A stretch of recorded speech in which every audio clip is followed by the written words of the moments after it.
todos aqui, todos os deputados, é possível para... Tá bom.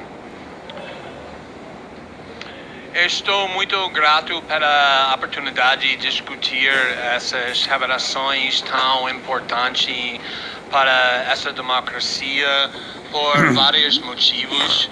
Acho que essas revelações é um exemplo mostrando a importância da uma imprensa livre numa democracia, porque pela primeira vez tem muitas pessoas bem poderosas nestes países pela primeira vez que está recebendo transparência que todos os políticos poderosos precisam para ter uma democracia forte e saudável.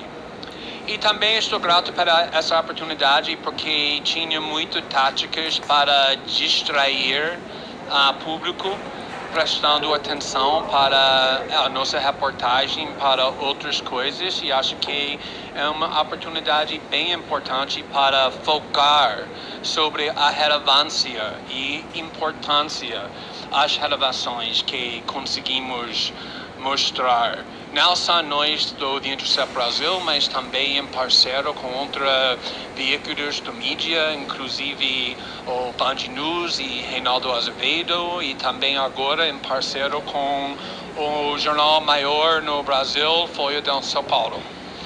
E também estou grato por essa oportunidade porque, como acontece com muitas polêmicas numa clima polarizado, tem muitas pessoas que ficaram nas últimas 2 semanas falando coisas totalmente falsas para me atacar, para atacar nosso jornalismo.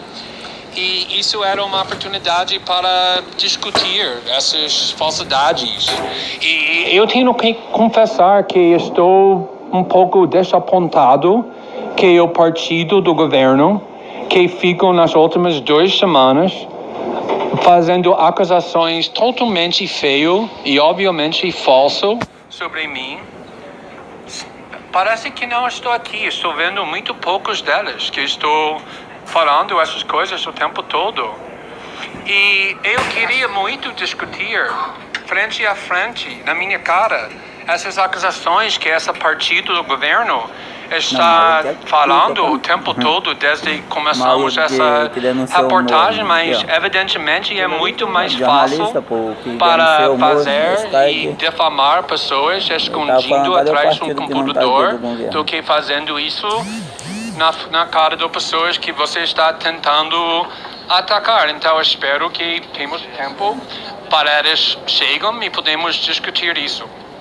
Então, para começar, eu gostaria de discutir alguma coisa sobre minha vida e meu trabalho aqui no Brasil, porque tem muitas pessoas falando, me chamando o tempo todo de estrangeiro, como eu tivesse ocupado de chegar aqui no Brasil na semana passada, quando isso não é verdade. E depois disso eu gostaria de discutir The Intercept Brasil e a equipe dos jornalistas e brasileiros que estou fazendo essa reportagem com muita coragem, compostos exclusivamente por editores e jornalistas brasileiros. E depois disso eu gostaria de discutir as revelações, a coisa mais importante sobre que estamos mostrando sobre o comportamento do ministro Sérgio Moro, ex-juiz Sérgio Moro, e também a força-tarefa da Lava Jato. Então, para começar, eu quero discutir um pouco sobre minha vida aqui, no Brasil. Porque tem muitas pessoas tentando criar essa percepção que eu cheguei, não sei, 2 dias atrás para interferir como estrangeiro neste país. E a realidade é totalmente ao contrário. Brasil, esse país, é meu lar desde 2005. É o único lar que eu tenho, é Brasil. Eu moro aqui quase 15 anos. E a razão que eu moro aqui é porque não só porque eu me apaixonei pelo Brasil e a cultura e a história e o espírito nacional, apesar do fato que isso é verdade, mas também eu apaixonei pelo meu marido, que agora é a sua colega desta Câmara, o deputado David Miranda. E, então eu casei com ele em 2005. Então eu não só moro no Brasil 15 anos, mas também eu sou casado com um brasileiro quase 15 anos. E em 2017, David e eu, nós adotamos 2 crianças que estavam num abrigo em Maceió, nordestinos, e agora também tenho 2 filhos brasileiros.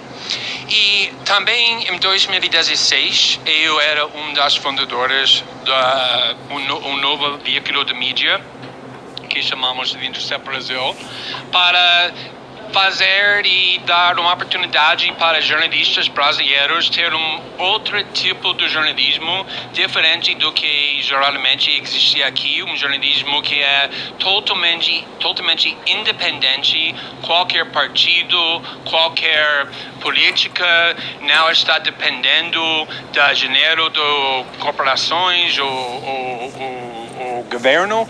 Então, eu gastei muito tempo criando esse veículo de mídia para fazer exatamente o tipo de jornalismo que estamos fazendo, feito não por estrangeiros, mas por brasileiros. E também em 2017, eu criei ONG que tem 2 propósitos.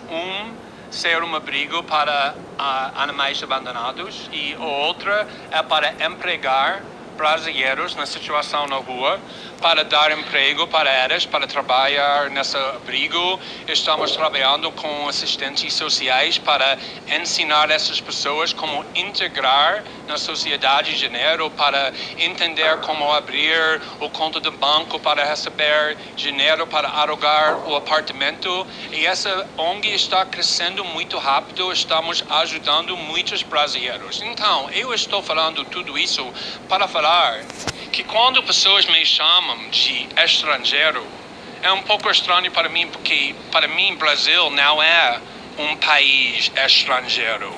É meu lar. É o país que pertence para meu marido e meus filhos.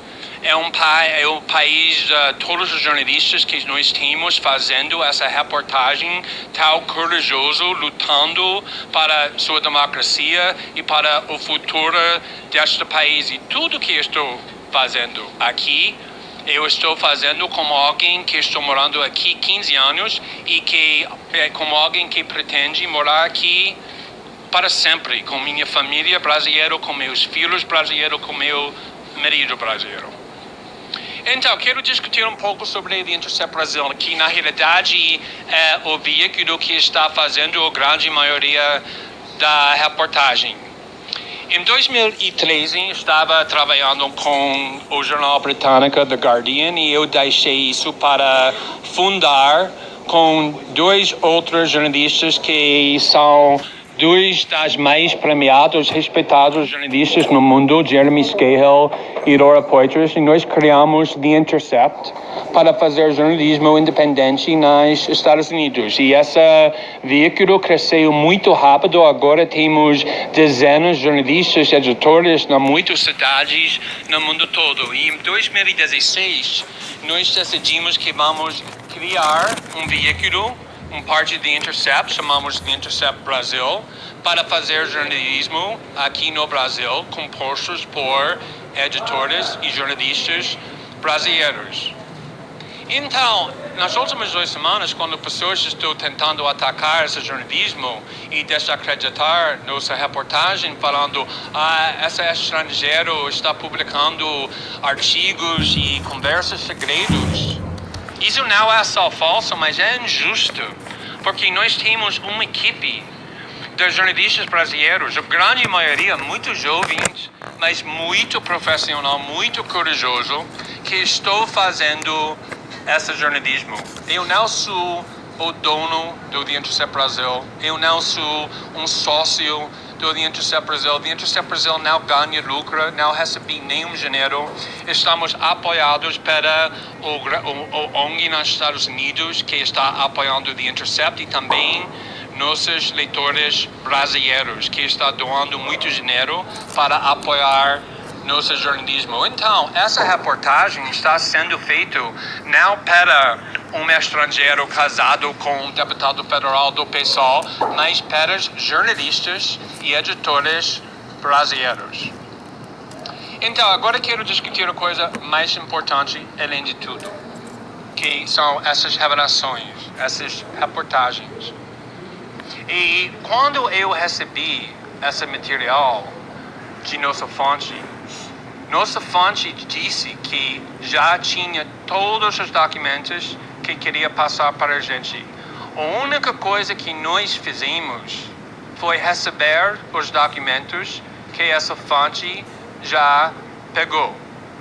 Não tinha nenhum outro envolvimento no processo obtendo esses documentos, exceto recebendo documentos.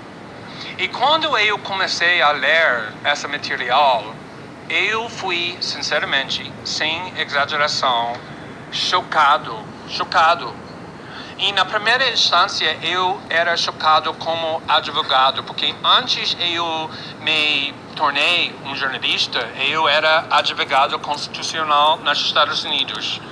E quando eu estava vendo esse material mostrando como um juiz estava colaborando, não às vezes, não em casos isolados, mas o tempo todo, em segredo, sem conhecimento do outro lado, eu não consegui ler o que estava lendo, porque nos Estados Unidos é impensável que um juiz consegue fazer isso. Se um juiz, não só nos Estados Unidos, mas todos os países que eu conheço no mundo democrático, fizesse uma vez que Sérgio Moro fez como um juiz durante 5 anos, vai sofrer muito punição. Com certeza vai perder seu cargo. Provavelmente vai ser proibido ser advogado com permanência. É impensável para mim que um juiz estava se comportando assim em qualquer caso, insignificante, pequeno, sem consequências, muito menos em casos tão importantes que ele estava fazendo isso. Mas eu não sou advogado brasileiro, eu não sou um perito na lei brasileira, então a primeira coisa que eu fiz como jornalista é que eu consultei com especialistas na lei brasileira, com professores da direita, com juristas, com advogados, e eu procurei exatamente naquelas que eu sabia que não tinha perspectivas políticas fortes, porque eu queria entender se como eu estou entendendo esse material era verdade. E todos os especialistas, todos os advogados, todos os professores do direito que olharam para esse material reagiram do mesmo jeito como eu reagi. Eles eram não só chocados, mas indignados. Não como políticos, não como pessoas com uma ideologia, mas como advogados, chocados e indignados sobre como esse material estava mostrando um abuso do poder judicial tão severo. E para mim, eu acho que é muito interessante para entender alguma coisa que é não só nós que estávamos reagindo assim, mas também muitas outras pessoas que ficou nos últimos 5 anos apoiando e aplaudindo, nunca questionando o Sérgio Moro e a Força-Tarefa do Lava Jato. Por exemplo, a Jornal Estadão, que era uma fã grande do Sérgio Moro durante 5 anos. Depois, nossas primeiras divulgações, publicou um editorial falando que Sérgio Moro deveria renunciar seu cargo público e Deltan deve ser afastado porque o comportamento antiético que nós provamos. Ai, caralho. Com provas era tão grave que é impossível numa democracia para ter Sérgio Moro ocupando um cargo público tão importante do ministro da Justiça com esse comportamento. Também a Veja, que estava apoiando o Sergio Moro mais ainda, publicou um artigo denunciando o Sergio Moro com muita clareza, publicou uma capa mostrando ele desintegrando com essa palavra desmoronando. E isso é Veja, isso não é a Carta Capital, ou Brasil 24/7. Isso é as pessoas que estavam apoiando o Sergio Moro mais do que tudo. Essa é como eles estão reagindo. Ontem, eu fiz um programa com o senador Randolph Rodrigues, um das defensores mais ferozes do trabalho da Força Tarefa da Lava Jato.